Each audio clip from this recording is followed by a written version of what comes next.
वो भी क्या वक्त था जब न डॉक्टरों की लंबी लाइनें थी, न दवाइयों की बोतलें और ना ही डाइट प्लान जैसे शब्द। लेकिन तब भी लोग ज्यादा मेहनत करते थे और कम बीमार पड़ते थे और लंबी उम्र जीते थे, जिसका सबसे बड़ा रहस्य था खाना। क्योंकि प्राचीन भारत में खाना सिर्फ स्वाद के लिए नहीं बल्कि शरीर, मौसम और उम्र के हिसाब से बनाया जाता था और देश के हर कोने का पारंपरिक व्यंजन भी अलग होता था। इसलिए तो भारत भूमि के लिए एक कहावत सदियों से कही जाती है, कोस कोस में बदले पानी, चार कोस में बदले वाणी, और हर गांव में मिले अपनी एक अलग थाली। यानी भारत में विविधता जितनी इसकी भाषा, पहनावे और परंपराओं में है, उतनी ही इसकी थाली में भी है। और इन्हीं थालियों में मसालेदार स्वाद लाते थे हमारे मसाले, जिनकी खोज में ही दुनिया भर के लोग भारत पहुंचे और यहाँ से हर एक मसाले को विदेश ले गए। लेकिन क्या आप जानते हैं कि आलू, जो आज हमारे हर व्यंजन का हिस्सा है, वो असल में भारतीय सब्जी ही नहीं है। और तो और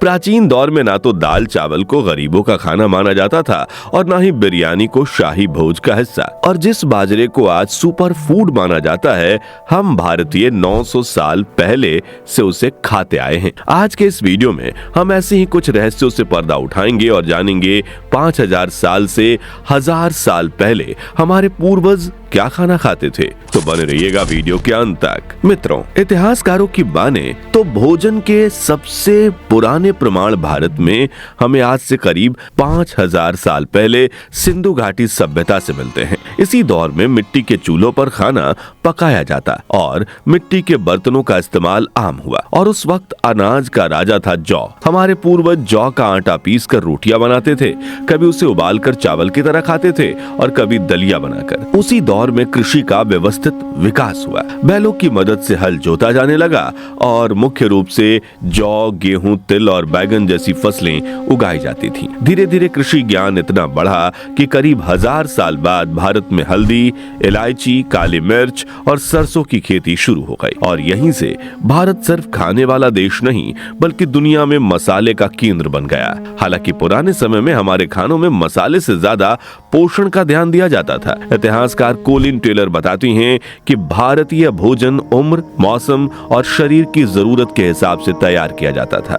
बुजुर्गों के लिए मुलायम भोजन, बच्चों के लिए हल्का और जवानों के लिए ऊर्जा से भरपूर व्यंजन बनाए जाते थे।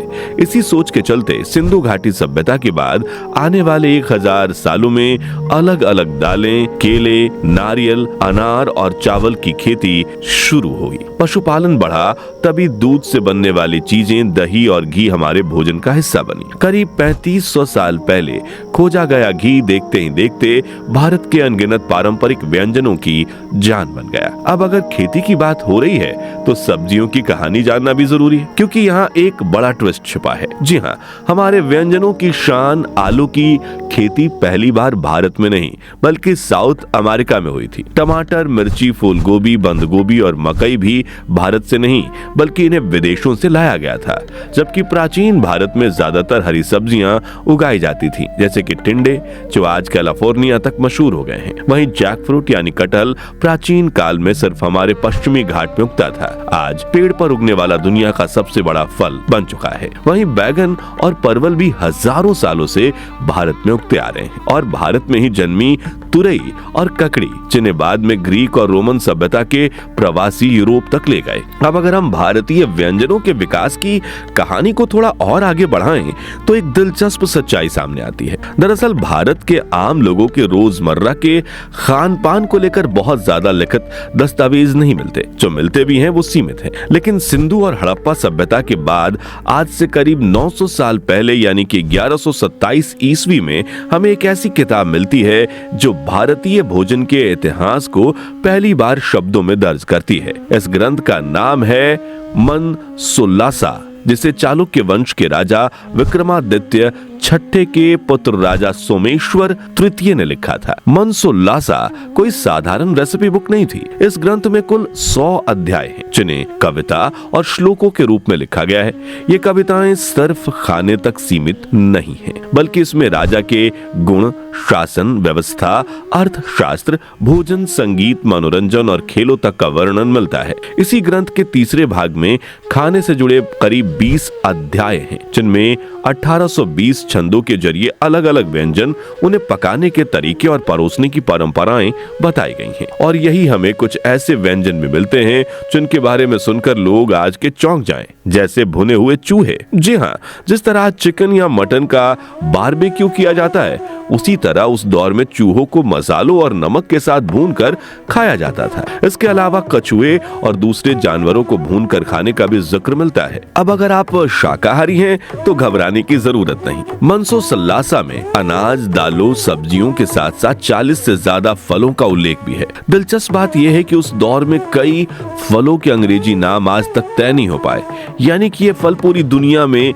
अपने देसी नामों से ही पहचाने जाते हैं। उस समय सलाद भी खाया जाता था। कच्चा आम, करेला, केला और कटहल को मिलाकर बनाया गया सलाद, जिस पर तिल और काली सरसों की ड्रेसिंग डाली जाती थी। इतना ही नहीं, उस दौर में पूरिका नामक एक तरह का फास्ट फूड भी लोकप्रिय था, जो आज की गोलगप्पे की पापड़ी से काफी मिलता जुलता है। दही में भिगोए उड़द के दाल के पकौड़े यानी आज के दही बड़े, दो किस यानी डोसा, पेलिका यानी कि पूरन पोली और कई तरह के मंडका का जिक्र भी मिलता है। मंडक दरअसल वही पराठे थे जिन्हें हम आलू, गोभी, प्याज या पनीर के साथ खाते हैं। नमकीन भी उस समय खाई जाती थी, लेकिन आलू चिप्स की जगह मटर की पेटी, दाल बड़े, कचौरी, मालपुआ और गुजराती ढोकला जैसे पकवानों का जिक्र मिलता है। क्योंकि ज्यादातर लोग नदियों के किनारे बसते थे, इसलिए मछलियां और दूसरे सी फूड भी आम थे। मंसो सल्लासा में मछली बनाने के 35 अलग अलग विधियां दर्ज हैं। यहाँ तक कि ये भी बताया गया है कि मछलियों को क्या खिलाया जाए और कैसे काटा जाए ताकि खाने में आसानी हो। फ्राइड रोहू मछली, तांबे के बर्तन में पका केकड़ा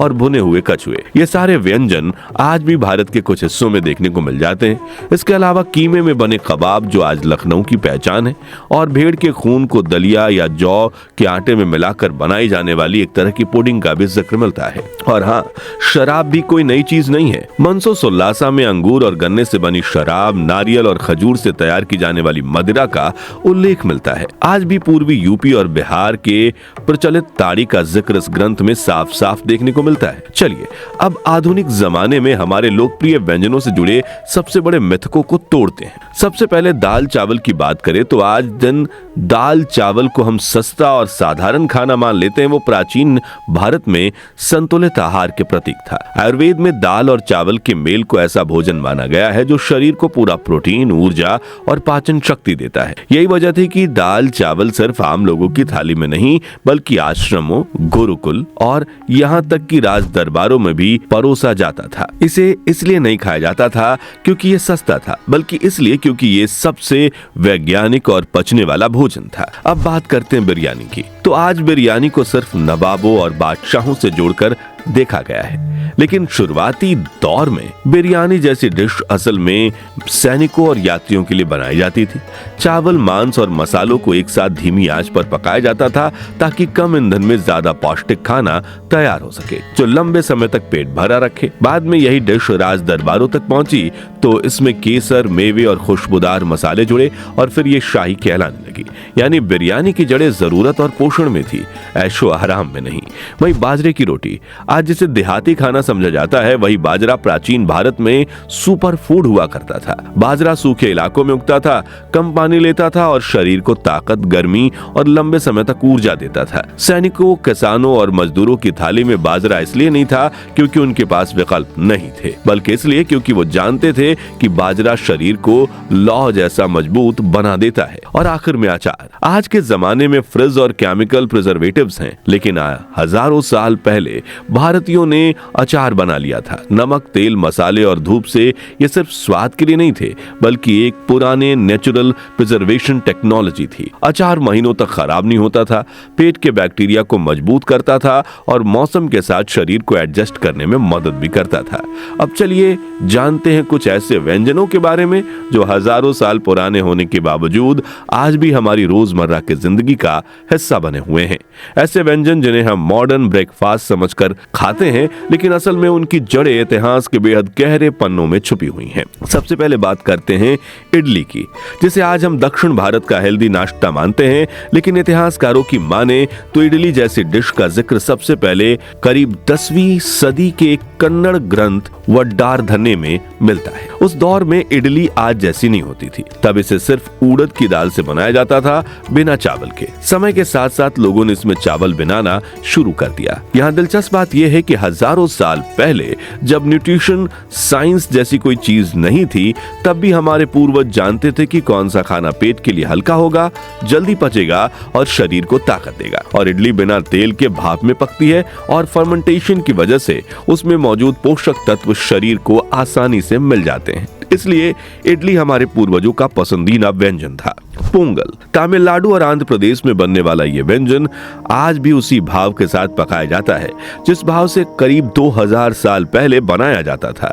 इतिहासकारों के अनुसार पोंगल जैसे व्यंजन का उल्लेख तमिल साहित्य के महान ग्रंथ सिलपत्थिकारम में मिलता है, जिसकी रचना पहली से दूसरी शताब्दी ईस्वी में मानी जाती है। यानी जिस पोंगल को आज हम बड़े चाव से खाते हैं, उसकी खुशबू हमारे पूर्वजों की रसोई से सदियों पहले उठ चुकी थी। पोंगल खास तौर से परनई फसल के चावल और मूंग दाल से बनाई जाती है, जिन्हें घी, काले मिर्च और जीरे के साथ पकाया जाता है। इसके मीठे रूप को सकरई पोंगल कहा जाता है, जिसमें गुड़ मिलाया जाता है और इसे सूर्य देवता को अर्पित किया जाता है। मासोर टेंगा हल्का, खट्टा और खुशबू से भरपूर ये मछली की करी आज भी असम के हर घर में गर्मियों के दिनों में बड़े चाव से खाई जाती है।